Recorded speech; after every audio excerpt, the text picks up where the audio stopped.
Jadi seringkali kita memahami istilah progressive sanctification itu adalah bagaimana usaha kita di dalam mengejar hidup kudus di hadapan Allah supaya berkenan di hadapannya. Tapi itu justru bukan poin penekanan daripada progressive sanctification. Penekanan daripada progressive sanctification itu adalah pemeliharaan Allah yang memimpin jalan hidup saudara dan saya. Ya, pemeliharaan Allah yang memimpin perjalanan hidup saudara dan saya untuk terus-menerus dibaharui. Jadi pembaharuan ini sebetulnya bukan usaha manusia. Pembaharuan ini adalah pekerjaan Roh Kudus. Nah, ini sudah sering kali ya saya ungkapkan, tapi seringkali juga orang lupa. Karena selalu terjemahan daripada progressive sanctification adalah usaha kita untuk hidup kudus dan berkenan di hadapan Allah. Padahal penekanannya bukan usaha kita, tapi penekanannya pada pemeliharaan Allah dan penyertaan Allah dan jaminan daripada Allah dalam pimpinan Roh Kudus yang membimbing setiap orang percaya untuk dibaharui terus-menerus. Ya, itulah progressive sanctification digabung dengan providensia Allah. Jadi, apakah kalau begitu manusia tidak usah berusaha? Kita tetap diajar untuk belajar hidup yang bertanggung jawab di hadapan Allah. Ya, hidup seturut dengan firman Allah itu memang pengajaran daripada firman Tuhan. Tetapi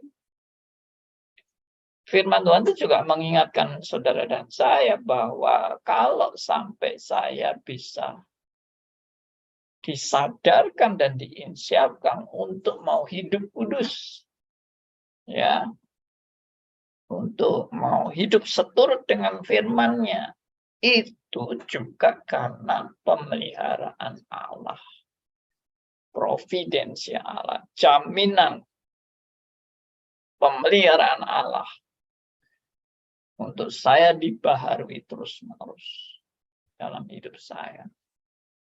Ya, siapa yang melakukan pembaruan? Bukan saya. Yang melakukan pembaruan itu Roh Kudus. Oh, kalau gitu kita diam-diam aja ya Pak, enggak usah berjuang untuk hidup kudus. Siapa bilang? Justru pembaruan yang dikerjakan oleh Roh Kudus mendidik Anda dan saya untuk hidup berjuang. Berjuang dalam anugerah Tuhan. Berjuang dalam kasih karunia Allah.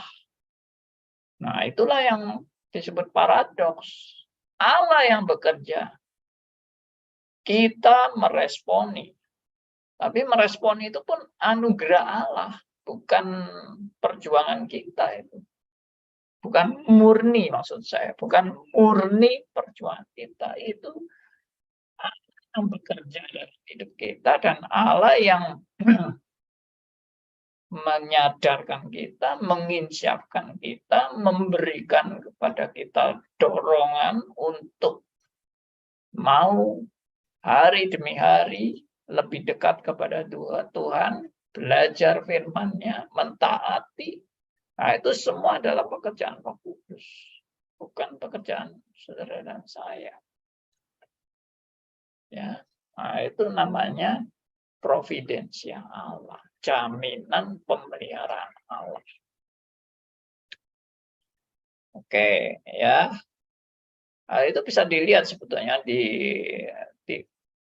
ayat yang ya selalu menekankan kelahiran baru ya. Kalau kita menekankan kelahiran baru itu pekerjaan siapa, itu ayatnya di Titus 3 ayat 5. Itu buku ini paling hafal tuh, Titus 3 ayat 5 itu. Ya. Ya, coba kita baca aja Titus 3. Titus 3 ayat 5 itu kelahiran baru, tapi juga ada pembaharuan yang dikerjakan oleh Roh Kudus. Bukan hanya lahir baru toh. Ya, lahir baru sekali selesai, enggak. Roh Kudus itu terus-menerus berkarya. Ya, coba kita baca itu Titus pasal 3 ayat 5. Silakan, ada yang mau bacakan? Saya, Pak. Ya, Bu Dor. Titus 3 ayat 5. Pada waktu itu Dia telah menyelamatkan kita bukan karena perbuatan baik yang telah kita lakukan, tetapi karena rahmat-Nya oleh permandian kelahiran kembali dan oleh pembaharuan yang dikerjakan oleh Roh Kudus. Yes. Nah, ini perhatikan. Ini layarnya kelihatan ya ayatnya ya. Yang Kelihatan, saya Pak. share. Ya. Nah, perhatikan, tetapi karena rahmat-Nya oleh pemandian kelahiran kembali. Ya kan? Ini kan kelahiran kembalinya. Dan apa? Oleh pembaruan yang dikerjakan oleh Roh Kudus. Jadi pembaruan ini seperti renewing your mind itu dikerjakan oleh Roh Kudus. Ya, yang sudah dilimpahkannya kepada kita oleh Yesus Kristus juru selamat kita. Ya, supaya kita sebagai orang yang dibenarkan oleh kasih karunia-Nya berhak menerima hidup yang kekal sesuai dengan pengharapan kita. Jadi Roh Kudus itu juga satu bagian daripada penyediaan Allah dalam proses Ordo Salutis. Ya, itu faktor penting itu Roh Kudus itu. Kalau nggak ada Roh Kudus, bagaimana saudara dan saya bisa terus berjalan dengan setia sampai hari ini? Siapa yang mengingatkan kita? Siapa yang menginsyafkan kita? Siapa yang menegur kita? Siapa yang mengoreksi kita? Siapa yang memperbarui kita? Semuanya Roh Kudus. Siapa yang mencelikan mata rohani kita? Siapa yang memberi iluminasi, pencerahan kepada saudara dan saya? Itu pasti Roh Kudus. Kalau tidak ada Roh Kudus, ya kita buta selamanya. Nah, itulah. Kembali ke ini, Pak, saya lagi.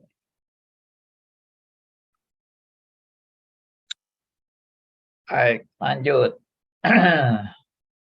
Ya, yang ke-13 ini juga sudah kita bahas, yaitu penetapan Roh Kudus yang diutus untuk menyertai gerejanya. Jadi peranan Roh Kudus selain tadi adalah kelahiran kembali, kemudian pembaruan, Roh Kudus juga menyertai gerejanya di dalam memperlengkapi jemaat. Jemaat ini ya lebih terfokus atau lebih ikatannya lebih secara rohani itu adalah gereja yang tidak kelihatan. Ya, tentunya gereja yang tidak kelihatan ini memang tidak mungkin tidak kelihatan terus ya. Maksudnya juga nampak juga dengan gereja yang kelihatan. Maksudnya begini, orang-orang yang dipanggil Tuhan untuk percaya kepada Kristus kan tidak lalu tersembunyi terus kan, tapi mereka juga aktif bertindak dalam aktivitas-aktivitas gereja. Mereka juga mengikuti acara-acara gereja yang kelihatan. Ya, gereja yang kelihatan itu ya gedungnya, organisasinya, aktivitas-aktivitasnya, ya. Ada ibadah, ada katekesasi, ada paduan suara, ada semua itu aktivitas gereja yang kelihatan. Tapi di antaranya ada orang-orang yang kelihatan, yang tidak kelihatan, maksudnya gereja yang secara rohani, arti rohani yaitu orang-orang pilihan Allah. Tidak semua orang yang hadir dalam bergereja itu orang-orang pilihan Allah. Tapi kita tidak untuk menghakimi ya, jadi jangan terpancing untuk menghakimi. Oh, siapa yang pilihan Allah, siapa yang bukan. Kita main tunjuk-tunjuk. Ternyata tunjuk pada diri kita sendiri mungkin juga termasuk gereja yang tidak kelihatan ya. Gereja yang tidak termasuk yang tidak dipanggil ya, tidak dipanggil keluar. Tapi itu bicara soal lain ya. Kita sekarang sedang bicara bagaimana Roh Kudus itu menyertai gerejanya. Nah, menyertai gerejanya itu apa aja gitu loh. Apa aja menyertai gerejanya itu. Ya, yang terutama di dalam melaksanakan misi kerajaan Allah. Ya kan? Untuk PI, ya, pekabaran Injil, untuk memberitakan firman, ya. Itu untuk misi kerajaan Allah tersebar ke seluruh dunia. Nah, itulah Roh Kudus. Makanya saya kaitkan, sebelum ini kan saya sudah kaitkan bahwa janji penyertaan Tuhan Yesus kepada gerejanya itu dilaksanakan oleh Roh Kudus. Di Matius pasal 28 ayat 20 kalimat terakhir. Ya, itu yang saya kasih pertanyaan yang minggu lalu itu ya. Jadi apa sih janji Kristus itu bagi jemaatnya? Ya, itu ada di Matius 28 ayat 20. Coba kita baca lagi supaya lebih mantap. Ya. Matius 28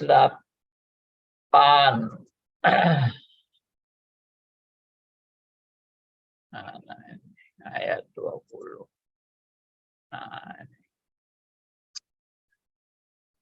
Ya, kita baca ayat 19 saja sampai ayat 20. Tolong ada teman mau bacakan. Matius 28 ayat 19 sampai 20.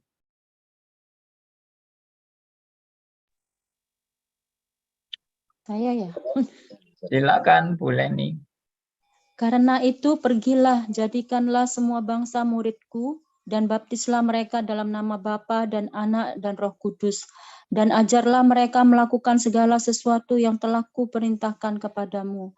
Dan ketahuilah aku menyertai kamu senantiasa sampai kepada akhir zaman. Iya, ini kan apa ini? Tuhan Yesus mengutus muridnya, pergilah, jadikanlah semua bangsa muridku, dan baptislah mereka dalam nama Bapa, Anak, dan Roh Kudus. Dan ajarlah mereka melakukan segala sesuatu yang telah kuperintahkan kepadamu. Nah, ini kalimat terakhir ini yang penting. Tidak boleh lupa dengan kalimat terakhir. Dan ketahuilah, aku menyertai kamu senantiasa sampai kepada akhir zaman. Nah, sekarang saya mau tanya kepada Anda.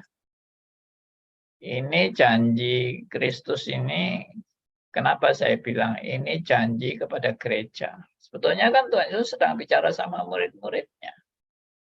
Kenapa saya kok bilang ini janji Kristus kepada gerejanya?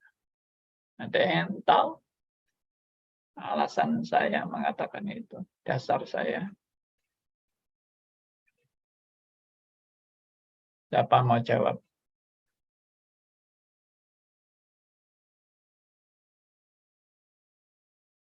Kan ini Kristus sedang bicara sama murid-muridnya, pergilah, jadikanlah semua bangsa muridku, baptislah mereka, dan seterusnya. Tapi kenapa saya bilang ini janji Kristus kepada gerejanya? Saya, Pak. Silakan, Ya, Pak Itu, Sufyan. Oh, Pak Andreas. itu karena murid-muridnya sendiri pun kemungkinan dia nggak begitu tahu bahwa di dalam perintahnya itu Yesus menyertai, dan juga perkataan ini pun diperuntukkan bukan hanya kepada murid-muridnya, tetapi kepada orang yang sudah percaya kepada Yesus, diselamatkan dan dimuridkan, sehingga dia ajarkan, aku menyertaimu, gitu Pak. Makasih.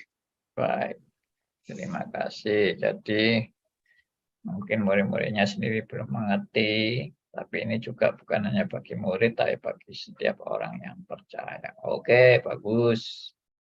Ada yang lain yang mau Saya, menambahkan? Silakan, Saya. Bu Dor. Suaranya hilang. Wah, internetnya mungkin. Ada yang lain? Saya coba Pak Andi. Silakan, Pak Ari. Oh, mungkin ada biar Pak. Budor dulu. Ya, Bu Dor, silakan. Iya.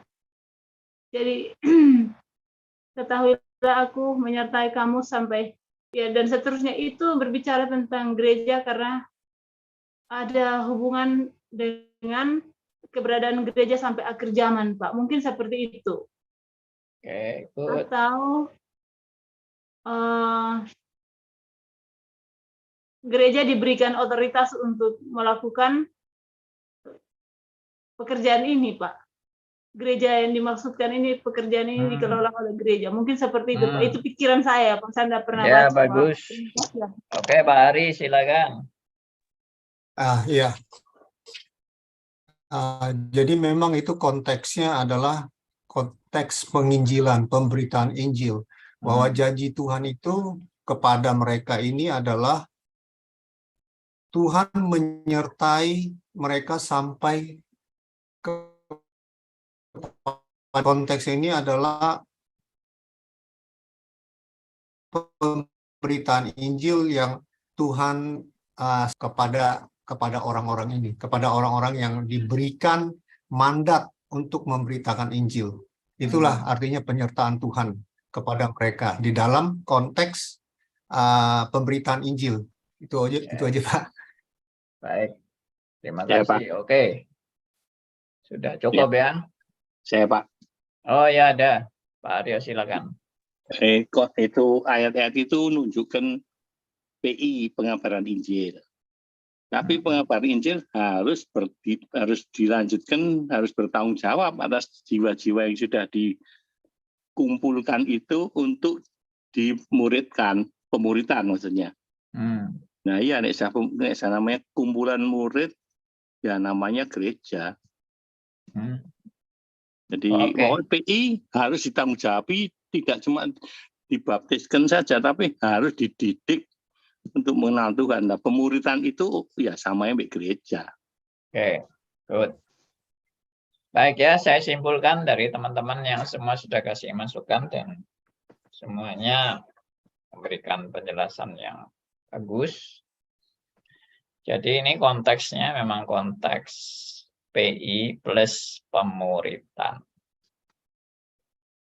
Jadi jadikanlah semua bangsa muridku. Jadi ini bukan hanya mandat Injil, tapi ini juga mandat pemuritan. Lalu baptislah mereka itu adalah suatu perintah untuk ikatan perjanjian Allah dengan gerejanya pada era perjanjian baru. Ya, ini termasuk ikatan perjanjian Allah dengan gerejanya. Dan ajarlah mereka melakukan segala sesuatu yang kuperintahkan kepadamu, pengajaran. Jadi sebetulnya mandat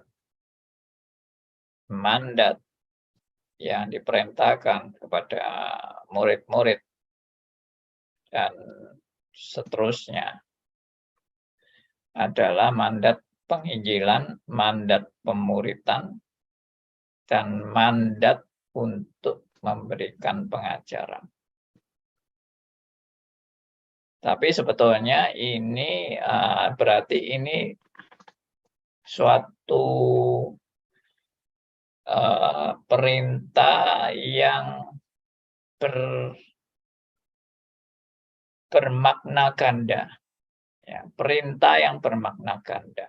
Ini perintah khusus untuk para murid. Jadi tidak bisa dikatakan semua orang Kristen berhak membaptis dari ayat ini. Karena perintahnya baptislah mereka. Jadi aku membaptis siapa saja terserah aku. Karena perintahnya memang disuruh membaptis. Makanya banyak orang-orang Kristen tertentu yang karena mungkin masih menggebu-gebu baru jadi Kristen, lalu maunya mengikuti perintah Kristus ini, diikuti seenaknya, lalu sampai mau membaptis orang dan sebagainya. Nah, itu jelas nggak benar ya. Jadi perintah membaptis ini bagi murid dan itu diwariskan dilanjutkan kepada wewenang membaptis ini kepada gerejanya. Bukan kepada individu, tapi ke gereja. Makanya sekarang sudah ditertibkan ya, membaptis tidak boleh sembarangan. Kalau dulu masih ada orang-orang yang sembarangan membaptis, sekarang sudah tidak boleh dan sekarang diteruskan mandat ini oleh gereja. Dan dikatakan juga ajarlah mereka melakukan segala sesuatu. Nah, ini pengajaran. Pengajaran juga berarti ganda, yaitu yang pertama pengajaran para rasul. Saya sudah pernah memberikan satu ayat kepada Anda tentang pengajaran para rasul. Bahwa ternyata di perjanjian baru itu selain perjanjian lama yang menjadi basic daripada gereja, juga perjanjian baru. Tapi perjanjian baru kan belum jadi pada waktu itu. Maksudnya belum tuntas dan belum mulai ditulis pada waktu Kristus masih ada di dunia, dan setelah naik ke surga pun tidak langsung ditulis. Kurang lebih 30 tahun setelah Kristus naik ke surga baru ditulis naskah-naskah perjanjian baru. Nah, jadi yang menjadi fondasi gereja itu adalah sebelum ada Alkitab, itu adalah pengajaran para rasul. Nah, ini yang saya pernah bilang ya, bahwa ini sangat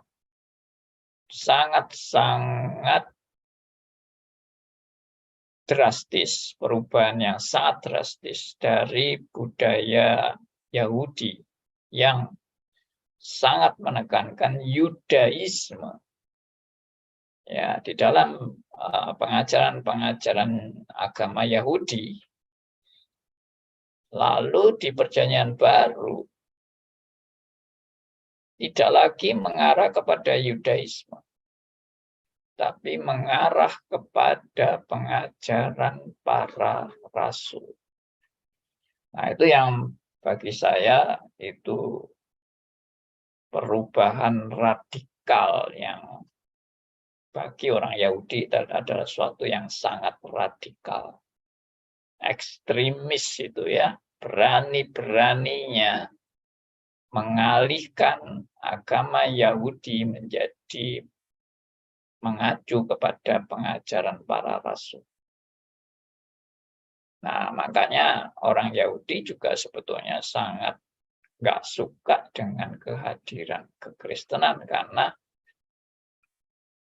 ya dengan kata lain hadirnya Kristen itu menyebabkan agama Yahudinya malah menjadi ditinggalkan kan oleh orang yang mengikuti ajaran para rasul. Seperti itu. Nah, karena agama Yahudi juga tidak mempercayai Kristus sebagai Mesias. Ya, mereka menolak itu. Oke, sekarang kita lihat contoh ya. Ayat yang sudah pernah saya share lagi. Bapak boleh bertanya? Ya, bentar. Saya share dulu ayat ini, nanti baru boleh tanya. Kisah Rasul pasal 2 ayat 42. Ya, tolong ada yang mau membacakan buat kita. Kisah pasal 2 ayat berapa, Bapak? 2 ayat 42. Mereka bertekun dalam pengajaran rasul-rasul dan dalam persekutuan, dan mereka selalu berkumpul untuk memecahkan roti dan berdoa. Yes, perhatikan. Mereka itu siapa? Orang-orang yang sudah bertobat. Orang-orang Yahudi yang sudah bertobat, sudah minta dibaptis. Dan jumlah mereka sudah tambah 3.000 orang. Lalu mereka ini dikatakan bertekun dalam pengajaran rasul-rasul. Ini kalau kita baca gini kan kita anggap biasa aja toh. Tapi ini sebetulnya bukan biasa, ini luar biasa. Ini radikal banget, itu yang tadi saya bilang. Ekstrim banget ini, karena orang Yahudi seharusnya acuannya kepada Yudaisme. Dan Yudaisme itu pengajar-pengajarnya adalah ahli-ahli Taurat, orang Farisi. Tapi sekarang ahli Taurat dan orang Farisi itu tidak lagi menjadi acuan, tapi yang menjadi acuan adalah pengajaran rasul-rasul. Coba saudara bayangkan kejadian waktu itu bagaimana. Kan ini dianggap liar kan.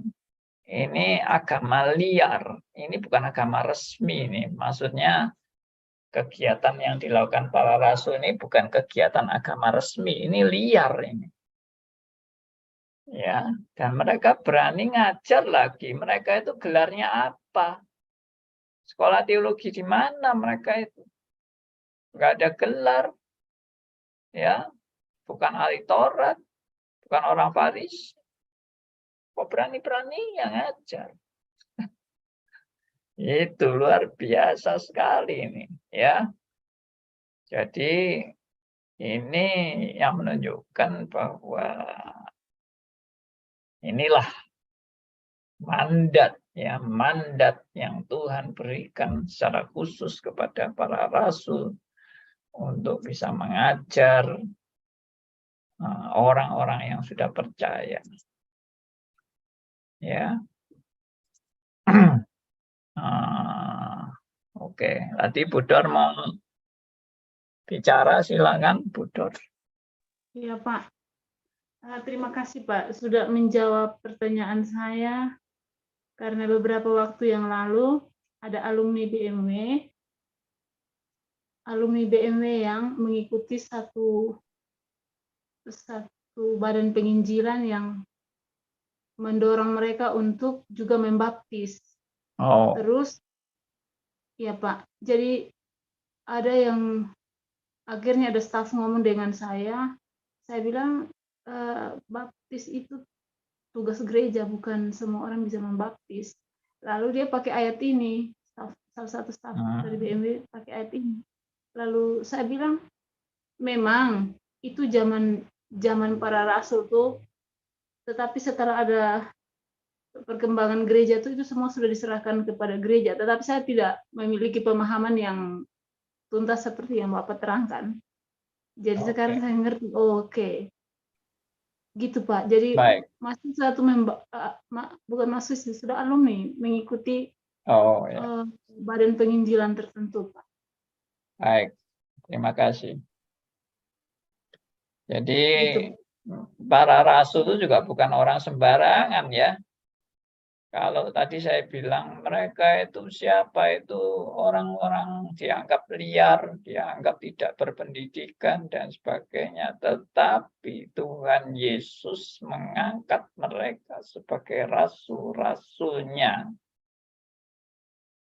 Dan rasul-rasul yang diangkat ini memang orang-orang biasa. Mereka bukan orang penting dalam masyarakat, tokoh masyarakat, pemimpin masyarakat, pejabat masyarakat dan sebagainya. Tidak. Mereka orang-orang biasa. Ya. Tapi jabatan rasul di dalam iman Kristen itu sangat punya otoritas yang sangat besar. Jabatan rasul itu, ya.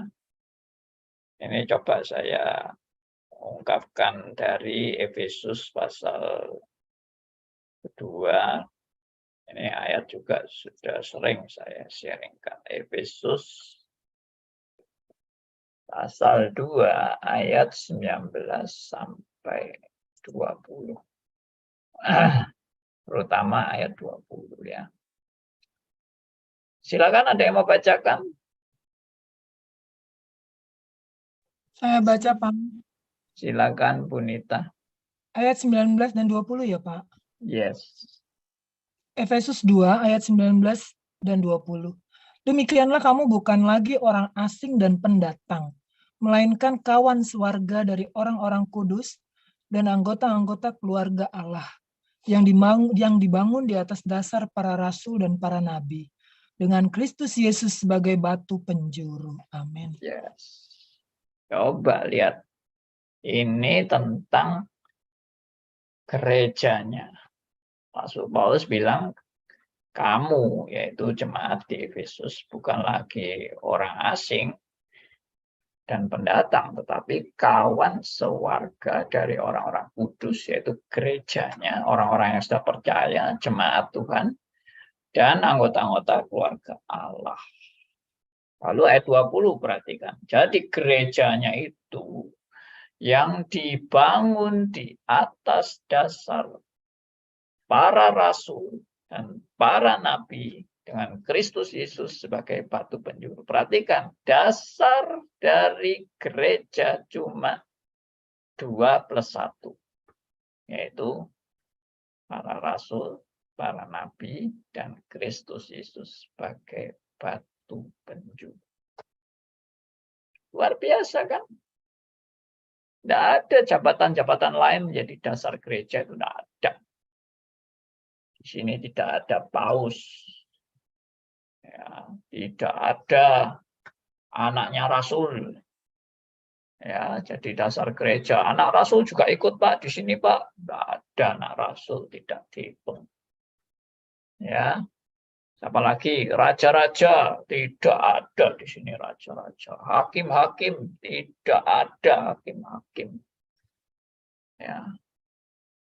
Apalagi penatua, tidak ada penatua di sini. Jadi yang ada cuma apa?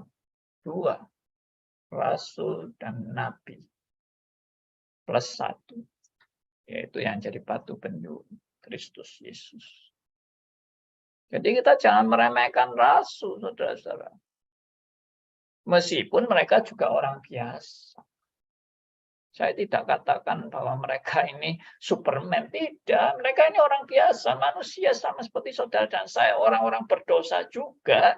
Tapi yang dimaksud mereka ini bukan sembarangan, yaitu mereka punya jabatan yang sangat penting di dalam menjadi fondasi gereja, yaitu para rasul dan para nabi. Artinya apa? Bukan orangnya yang luar biasa dan hebat, bukan, tapi apa? Tuhan pakai mereka untuk mereka memberikan pengajaran-pengajaran yang tentunya juga dari Roh Kudus, pengajaran itu yang menjadi fondasi gereja. Jadi yang dimaksud di atas dasar para rasul dan para nabi bukan, saya pernah agak bergurau sedikit, yaitu bukan kuburannya rasul dan bukan kuburannya nabi, atau apa ini, peti mati, ya bukan. Tapi ya zaman dulu tidak ada peti mati ya. Jadi bukan dari kuburan rasul, kuburan nabi, tapi dari pengajaran para rasul dan pengajaran para nabi. Gereja berdiri dan semua itu sudah tertulis dalam kitab suci. Di mana seluruh pusat daripada pengajaran itu adalah Kristus. Ini sangat solid. Ya, jadi jangan meremehkan jabatan rasul itu. Jangan sembarangan. Saya lihat juga ada gereja-gereja sampai hari ini masih ngangkat rasul. Ngawur itu. Gereja ngawur dan sesat. Kalau sudah ngangkat rasul. Karena jabatan rasul itu sudah selesai. Semua rasul mati, semua nabi mati, selesai. Tidak ada lagi nabi muncul pada zaman ini. Atau rasul baru muncul pada hari ini. Nggak ada.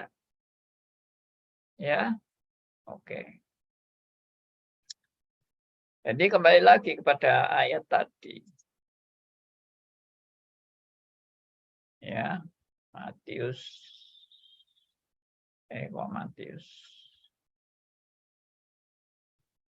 Ayat Matius 28. Ya.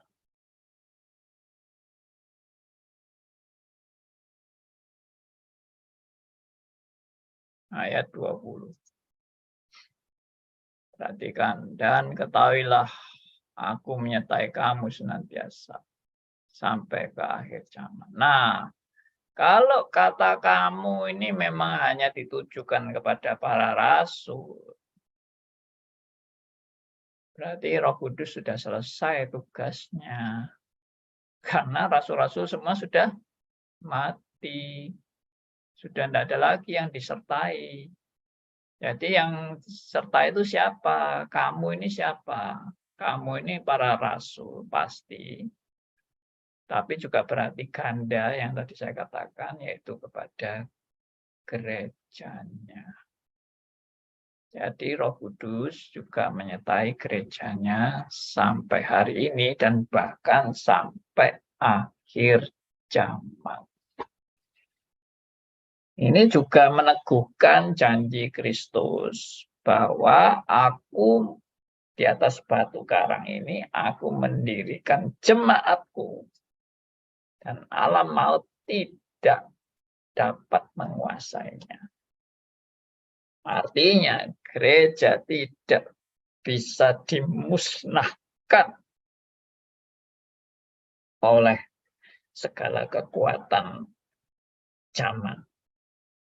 Tidak bisa. Meskipun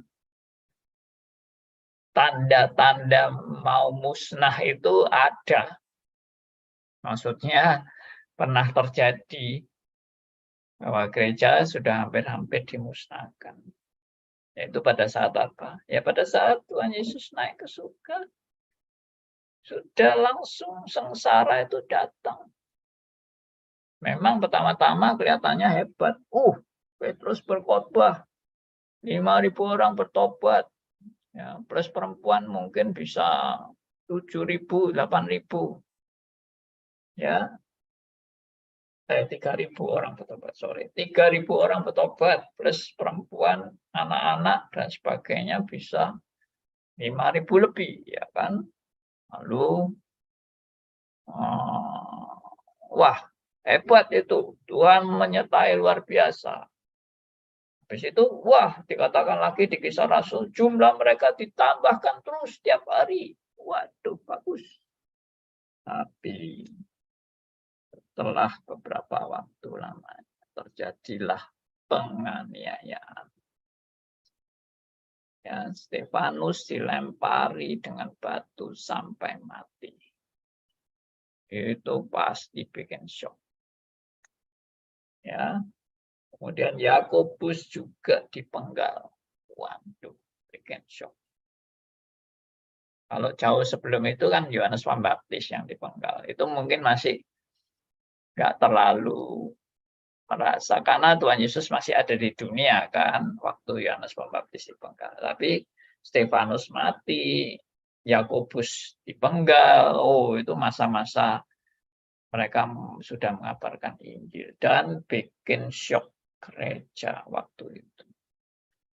Lagi pula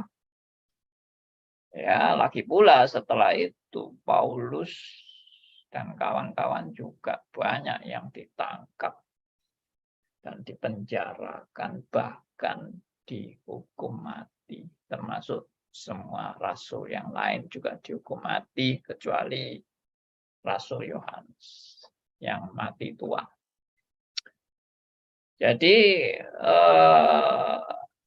gereja hampir musnah, saudara, dengan apalagi menghadapi musuh-musuh yang hebat dan dahsyat secara perhitungan manusia.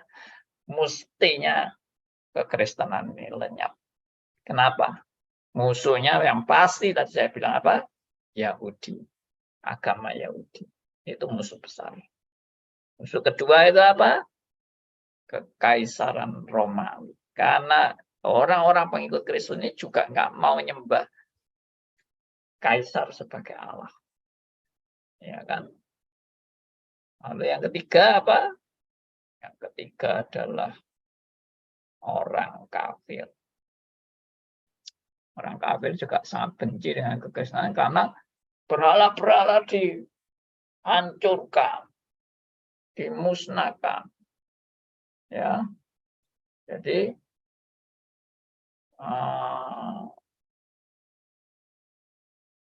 mereka tentunya tidak terima kan kalau berhala-berhala dihancurkan. Ya, mereka sangat memusuhi kekristenan. Jadi orang Yahudi, agama Yahudi. Lalu kekaisaran Romawi, kekuasaan kekaisaran Romawi. Waktu itu amat sangat hebat, luar biasa kekuasaan Romawi. Ya, saya lihat dari film-film dalam zaman kerajaan Romawi. Waduh, mengerikan sekali ya. Kalau orang berani melawan kaisar itu sudah nasibnya pasti sudah kayak ayam dipanggang aja, itu sudah habis ya. Saya juga pernah lihat film, kalau tidak salah judulnya Caligula itu ya. Waduh, gila bener itu. Benar-benar gila itu. Yang sudah pernah nonton itu juga mengerikan sekali itu kekaisaran Romawi seperti itu ya. Amat sangat kejam. Nah, itu mau menghabiskan kekristenan. Banyak orang yang dibantai, dibunuh oleh kaisar-kaisar Romawi. Ya, lalu yang hebatnya itu kan puncaknya itu kan tahun 70 itu. Bait Allah diratakan dengan tanah. Luar biasa. Sejak tahun 70 orang Israel tidak punya tanah air lagi. Ini kalau lihat sejarah itu, musuh, segala musuh Romawi dihabiskan Bayangkan Yahudi aja sampai tidak punya tanah air. Bait Allah dihancur ratakan dengan tanah. Orang Kristen cuma berapa gelintir. Ya, habis sudah. Benar itu. Secara perhitungan manusia, Kristen itu mestinya sudah habis, punah. Sudah ada bekasnya Kristen itu. Setelah ditinggal Kristus. Tapi ini janji Tuhan. Aku menyertai kamu senantiasa sampai kepada akhir zaman. Dan yang lebih luar biasa lagi adalah kata-kata Tuhan Yesus ini didahului dengan ayat 18, saudara-saudara ya. Ayat 18 ini juga jarang dibaca.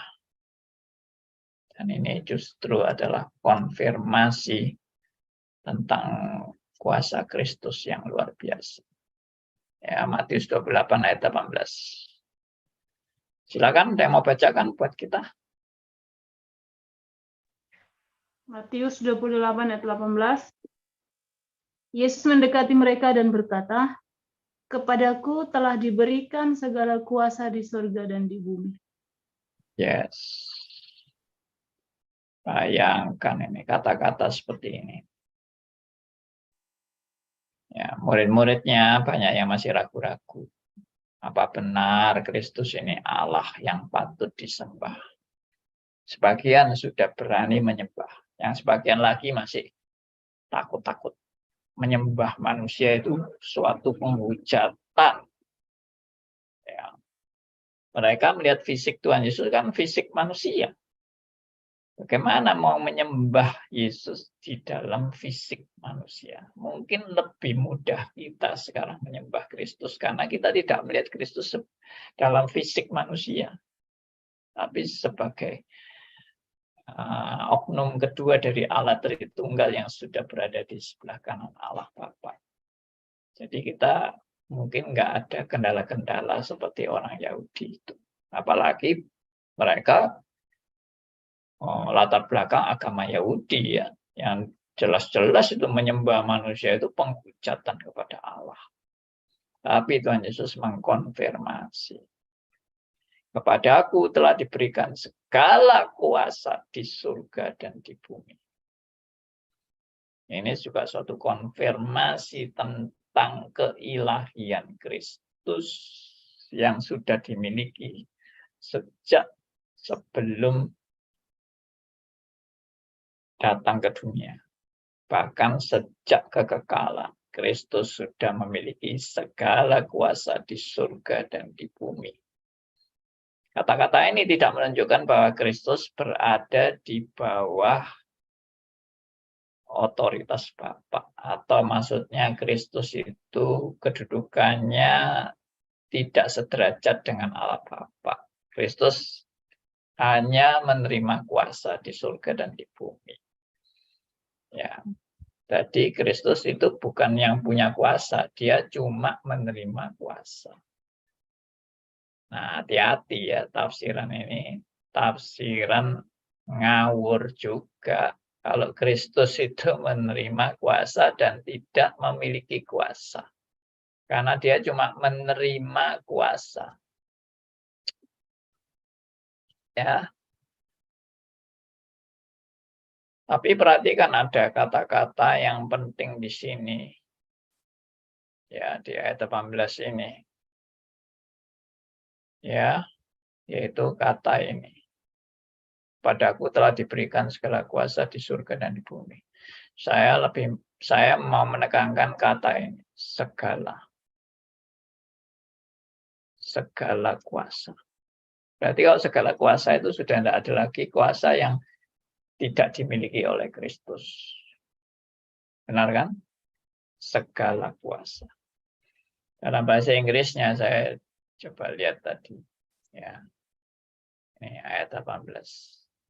"And Jesus came and spake unto them, saying, All power is given unto me in heaven and in earth." Perhatikan. All power. Segala kuasa. Hebat sekali.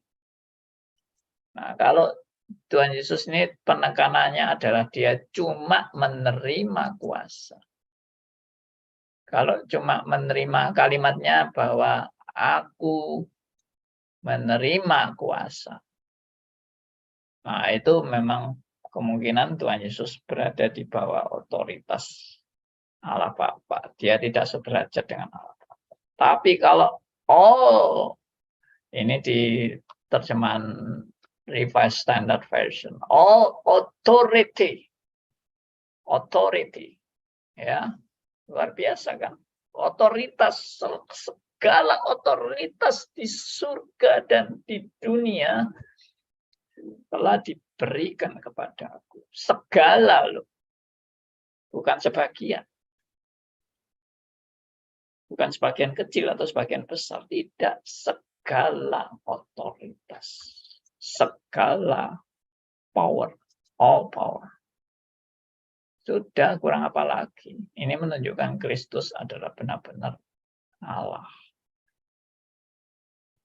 Ya. Kalau Anda mengikuti paham Saksi Yehova ataupun yang paham subordinationism, di mana Kristus itu berada di bawah Allah Bapa. Ya. Kata-kata ini surga akan kacau dengan kata-kata ini. Karena sebetulnya Tuhan Yesus itu kan lebih rendah dari Bapa. Kalau Tuhan Yesus lebih rendah dari Bapa, lalu dia ayat 18 dikatakan segala kuasa di surga dan di bumi telah diberikan kepadaku. Berarti yang memberikan itu sudah tidak punya kuasa lagi. Ngerti ya maksudnya ya? Segala kuasa telah diberikan kepadaku di surga maupun di bumi. Sudah diberikan semuanya kepadaku. Berarti yang memberikan itu sudah tidak punya kuasa lagi, karena segala kuasa sudah diserahkan. Ya, itu mungkin mirip seperti misalnya seorang orang tua yang punya perusahaan. Di mana orang tua ini adalah pemimpin perusahaan, dan kemudian karena dia sudah sangat tua dan dia sudah tidak mampu lagi memimpin perusahaannya, lalu dia menyerahkan seluruh jabatan kepemimpinan di perusahaan ini sebagai direktur dan pemilik perusahaan, itu semua sudah diserahkan kepada anak. Begitu dia menyerahkan semua kepada anaknya, dia sudah tidak punya kuasa lagi di perusahaan tersebut. Betul kan? Kan gitu kan? Nah, kalau ini saya terapkan tadi, Yesus menerima segala kuasa di surga dan di bumi. Seolah-olah Allah Bapa sudah pensiun dan sudah terlalu tua, tidak mampu lagi memimpin dunia ini, sehingga Allah Bapa menyerahkan pada anaknya. Sudah anakku, kamu sekarang yang aku beri segala kuasa di surga dan di bumi, dan aku istirahat. Aku sudah tua. Silakan kamu anakku yang pimpin seluruh dunia dan surga. Semua kuasa ada padamu. Makanya tadi saya bilang, kalau seperti ini, surga itu kacau balau. Ada kudeta, ya, ada Allah pensiun, ya, diganti sama anaknya. Nah, bayangkan tuh kekacauan yang terjadi itu bagaimana itu. Ya, tidak, tentunya tidak. Kalau begitu bagaimana ini Pak? Segala kuasa. Ya, Kristus itu memang sudah memiliki kuasa sebelum itu. Sebelum berinkarnasi menjadi manusia itu Kristus sudah memiliki kuasa di surga dan di bumi. Hanya waktu dia berinkarnasi, ya, dia itu mengosongkan dirinya. Jadi segala kuasa di surga dan di bumi itu tidak lalu terbawa terus sebagai milik Kristus sepenuhnya, ya, untuk dijalankan di bumi dan di surga. Waduh, tidak ada orang mampu bisa melihat Kristus, mati semua. Makanya Kristus itu mengosongkan diri. Mengosongkan diri artinya tidak menggunakan sepenuhnya segala otoritas yang dia miliki, menguasai surga dan bumi. Dia simpan itu. Dia simpan, dia tidak gunakan. Nah, lalu setelah Kristus menjalankan semua kehendak Bapa selama di dunia ini, dia mengosongkan diri menjadi sama dengan manusia, ya, dan menderita sampai mati di salib.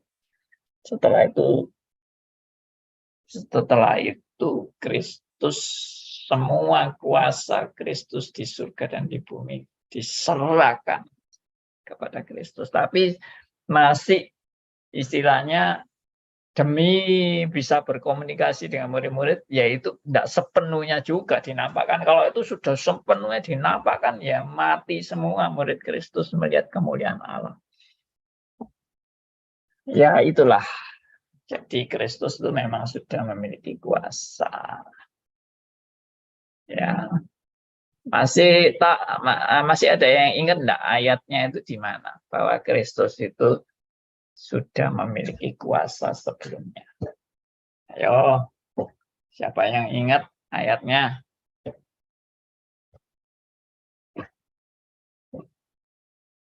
Jadi ayat 18 ini itu justru tidak menunjukkan bahwa Kristus itu berada di bawah Bapa. Kalau orang Sabellianisme atau orang Yehova pasti menerjemahkan ini bahwa Kristus itu memang justru tidak sama dengan Bapa. Karena Kristus punya kuasa itu diberikan, bukan menjadi milik, bukan itu miliknya dia asli, tapi dia menerima kuasa dari Sang Bapa. Yaitu tadi, kalau itu diterjemahkan gitu, berarti Sang Bapa sudah istirahat, diganti Kristus yang mimpin langit dan bumi. Kacau. Ya kan, Bapaknya istirahat. Sudah ada yang ketemu ayatnya? Tidak ada. Wah, kalau tidak ada ya saya tunjukkan. Ya. Gimana? Tetap tidak ada yang tahu. Yohanes 17 ayat berapa? Ayat 5. Oleh sebab itu, ya Bapak, permuliakanlah aku padamu sendiri. Dengan apa? Dengan kemuliaan yang kumiliki di hadiratmu sebelum dunia ada. Perhatikan, kemuliaan yang kumiliki di hadiratmu sebelum dunia ada. Siapa yang punya kemuliaan sebelum dunia ada? Tapi kenapa kok Kristus memohon seperti ini? Ya ini karena kan Kristus sudah mau mengakhiri segala tugas tanggung jawab dia di bumi ini. Jadi dia menyatakan itu bahwa saatnya dia sudah selesai melakukan segala tugas tanggung jawabnya. Kristus akan dinyatakan kemuliaannya kembali seperti yang dia miliki sebelum dunia ada. Itu. Jadi ayat ini digandengkan dengan Matius 28 ayat 18. Ya, Yohanes 17 ayat 5. Oke, lalu sedikit sedikit kita meninjau yang tadi, Tuhan mendirikan gereja ya, supaya lengkap ini penjelasannya. Ini penyertaan Allah bagi gerejanya, ya, yang telah mengutus Roh Kudus. Nah, sekarang kita lihat Matius 16 ayat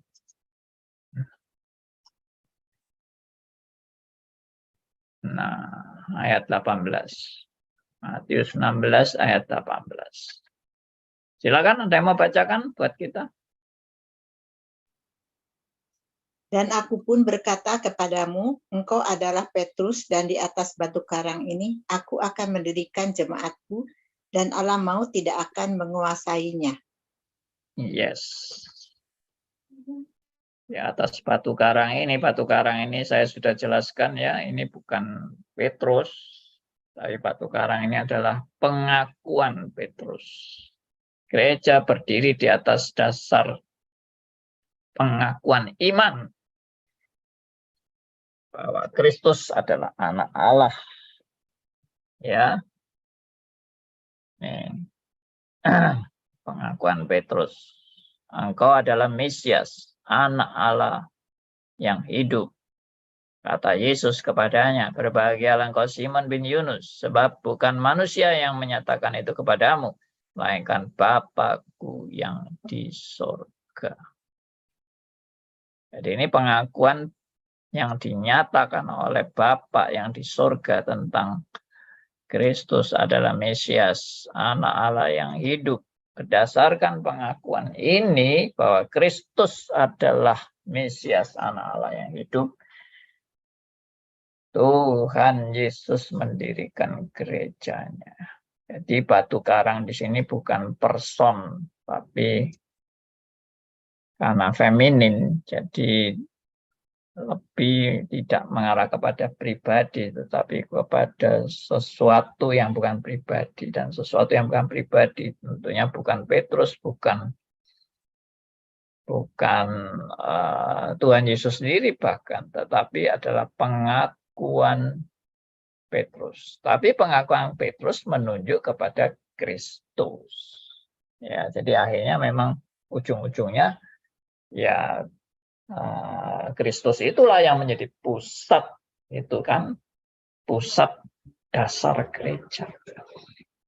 Yaitu tadi di atas dasar para rasul, para nabi, dan Kristus Yesus sebagai batu penjuru. Tapi sekali lagi dasarnya itu bukan dasar tubuhnya Kristus, tapi pengajaran, yaitu doktrin. Nah, jadi sejalan dengan ini, batu karang itu apa? Pengakuan.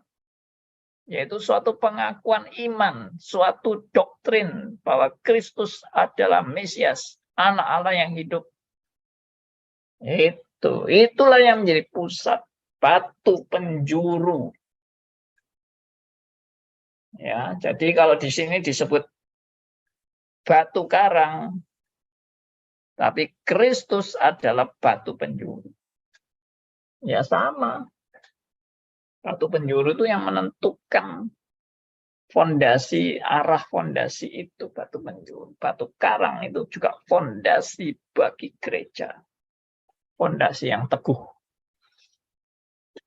Oke, jadi dikatakan juga alam maut tidak akan menguasainya. Alam maut tidak akan menguasainya, berarti gereja sampai akhir zaman tidak akan punah.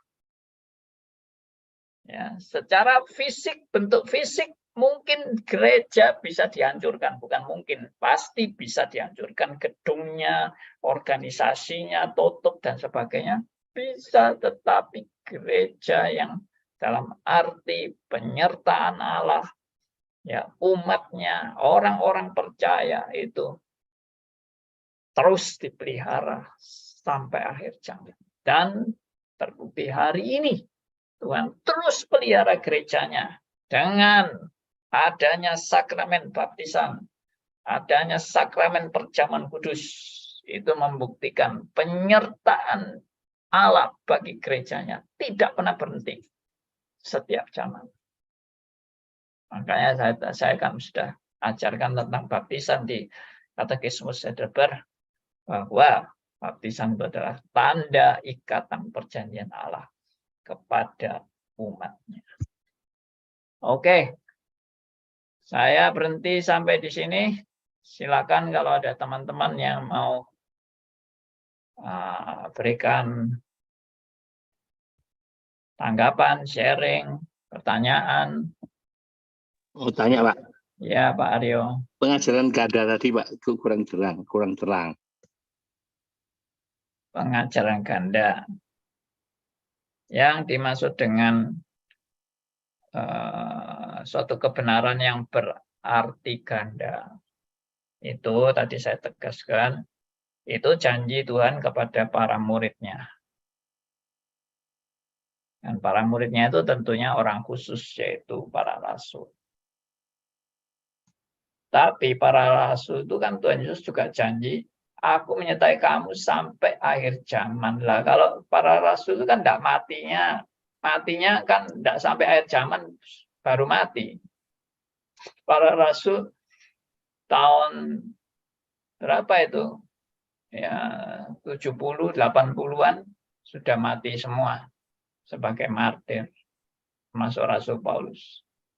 Lalu siapa lagi yang disertai oleh Kristus? Aku menyertai kamu sampai akhir zaman. Siapa yang disertai? Ya tidak ada lain kecuali gereja. Nah, jadi berarti ganda, Pak. Itu janji Tuhan kepada para rasul secara khusus, dan janji Tuhan juga kepada gerejanya sampai akhir zaman. Nah, penyertaan Allah bagi gerejanya tadi saya kaitkan juga dengan Matius pasal 16 ayat 17 ya, 17 atau 18. Itu. Demikian Pak Aryo. Iya, Pak. Banyak ayat-ayat yang berarti ganda. Kalau kita tidak paham juga akan mengalami kesulitan. Silakan yang lain. Kalau ada yang mau sharing, mau bertanya, mau kesaksian juga boleh. Atas berkat-berkat yang sudah didapat. Ya Pak, saya ya. Kalau belum ada orang yang bicara, saya boleh bicara. Yang di sebelahnya Bu Dor siapa, Bu? Ini teman saya, Ya. kos, Pak. Maksudnya tetangga kos. Jadi saya ajak. Ya. Salam kenal juga. Pak. Orang GKJ, Pak. Oh ya, puji Tuhan. Iya, Pak. Baik. Iya, Pak. Silakan, Bu Dor. Terima kasih, Pak, untuk uraian-uraian di materi ini. Bagus sekali. Saya sebagai pengajar juga banyak hal yang kekurangan saya, tapi terima kasih karena membukakan hal-hal yang bagi saya luar biasa. Terima kasih Pak. Tuhan Yesus memberkati. Terima kasih. Silakan siapa lagi?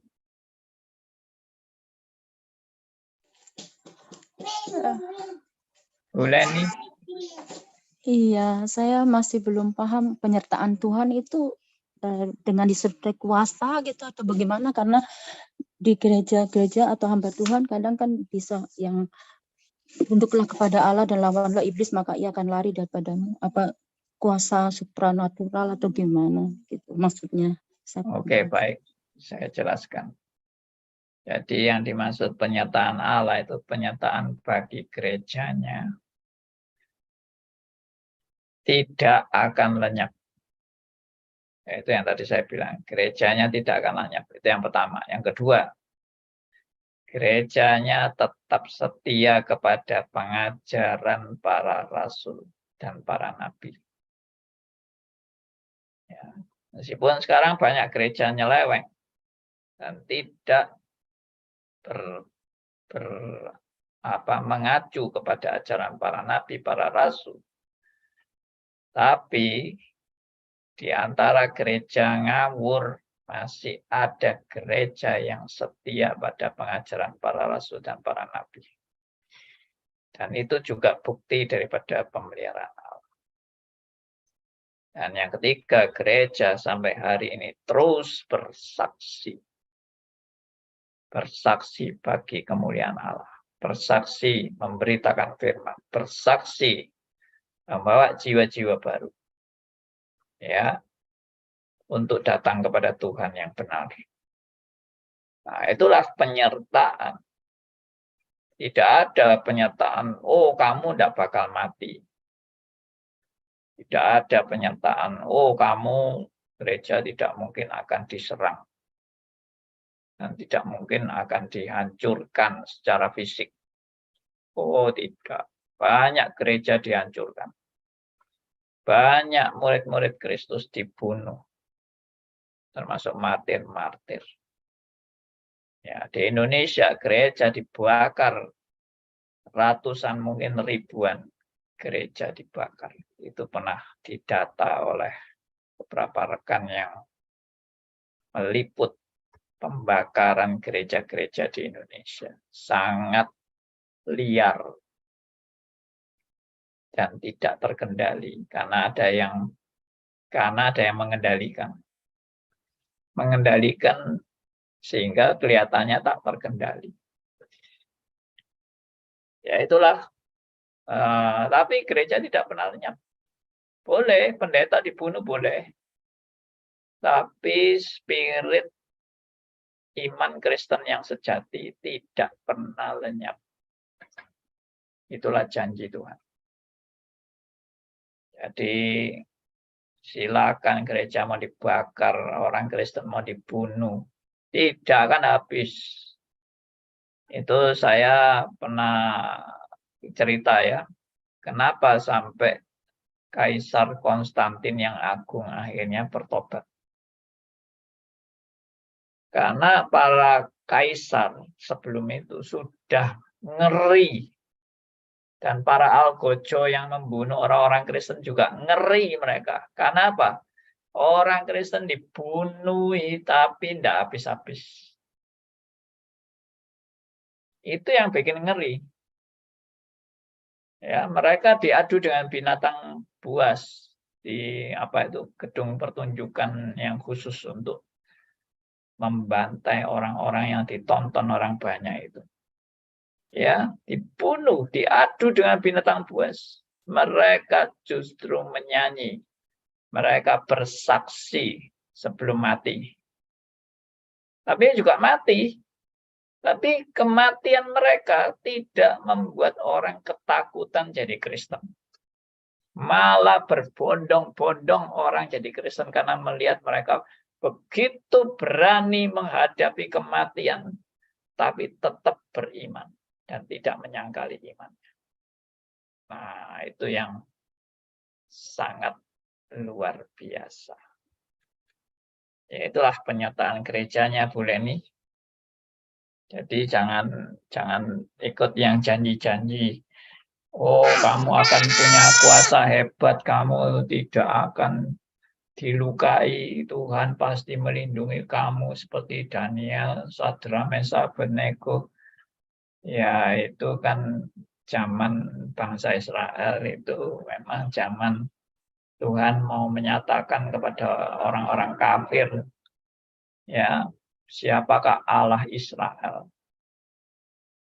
Nah, dari sisi itu memang bisa Tuhan buat kejadian seperti Sadra, Mesah, Abednego. Tapi tidak selalu seperti itu. Itu hanya kejadian-kejadian tertentu. Seperti Elia juga minta api dan sebagainya. Itu kejadian tertentu. Tapi para rasul akhirnya semua dibunuh sebagai martir. Nah, kalau patokannya adalah penyertaan Allah yang melindungi anak-anak Tuhan dan tidak akan mati, ya mereka sudah kecewa semua sama Tuhan. Di mana Tuhan? Penyertaanmu Tuhan. Kenapa aku dibunuh? Kenapa rekan-rekan rasul yang lain juga mati? Di mana janjimu Tuhan? Katanya engkau menyertai kami sampai akhir zaman. Ini belum akhir zaman kok sudah mati semua. Nah, bisa kecewa. Oke? Nah, saya harap jelas. Terima kasih, Pak. Baik, terima kasih juga. Mau Oke. tanya, Silakan Pak Andrew.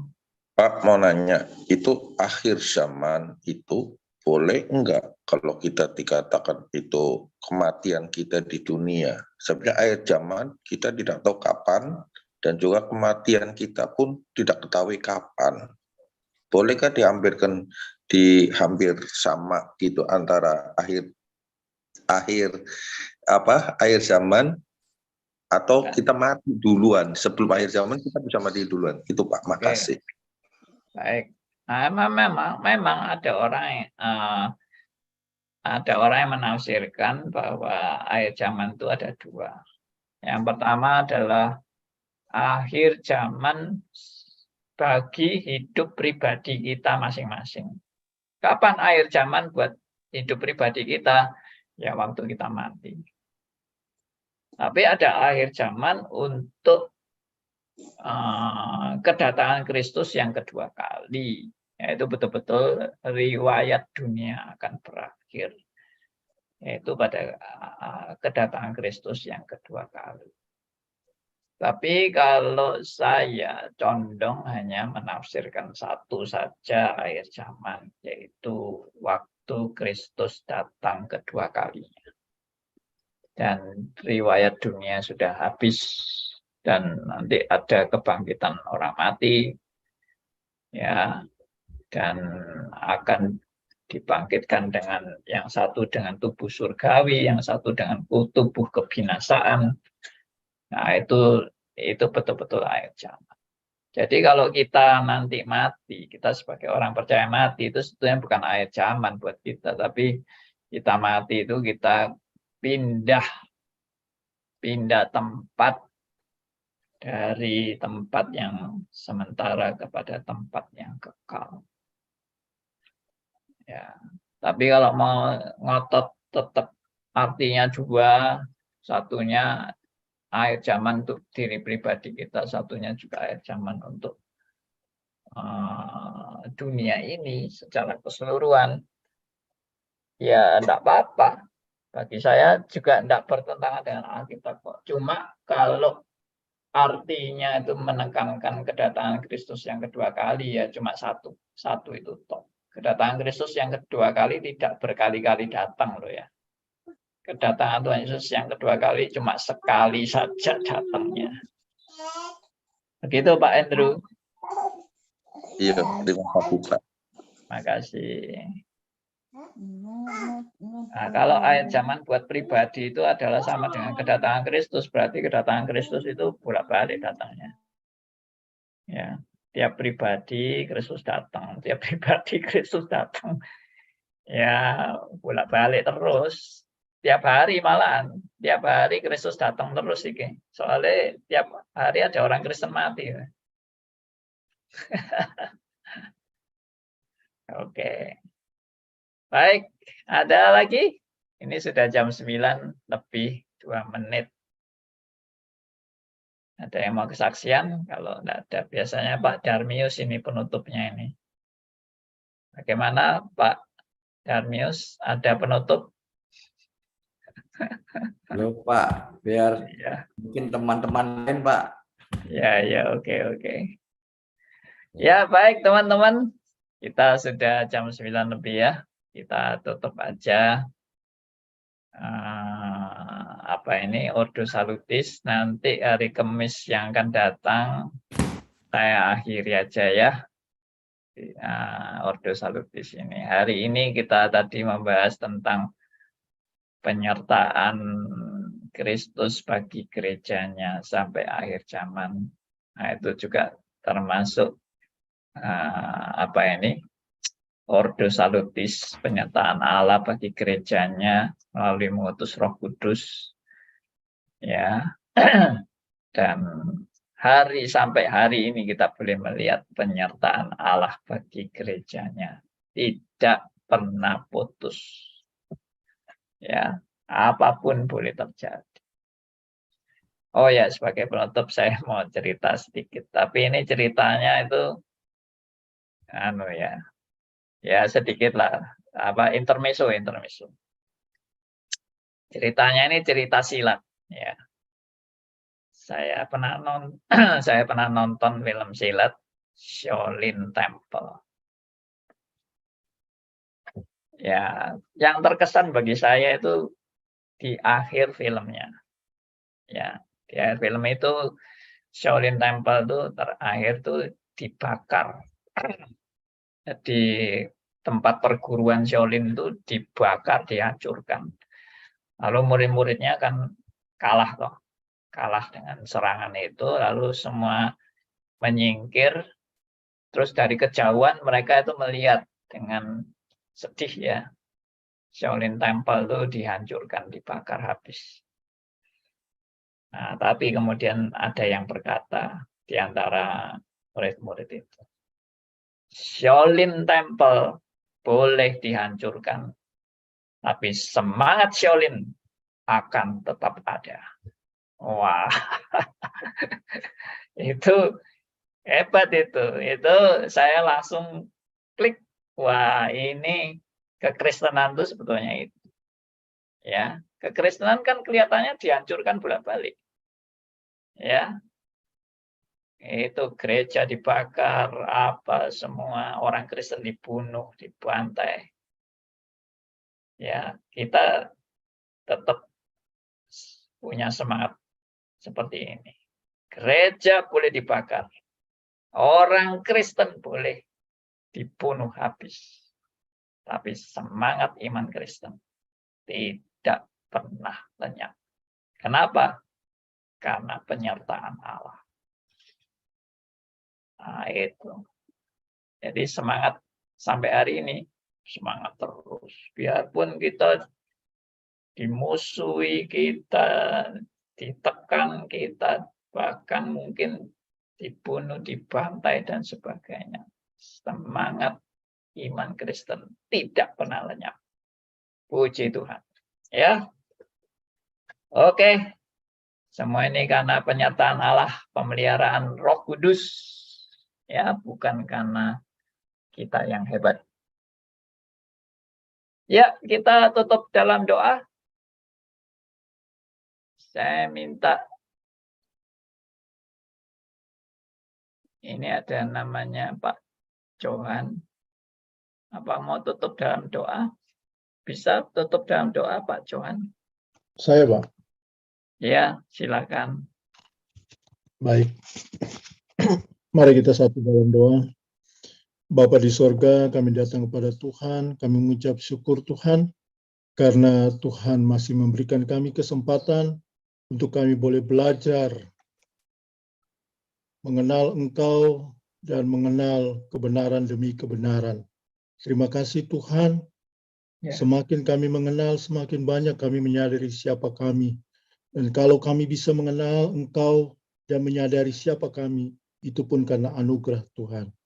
Dan biarlah melalui pengajaran ini kami makin bertumbuh, makin juga mengenal siapa diri kami dan Allah yang kami sembah dalam Kristus Yesus Tuhan. Terima kasih Tuhan untuk waktu dan kesempatan yang begitu indah yang Tuhan anugerahkan.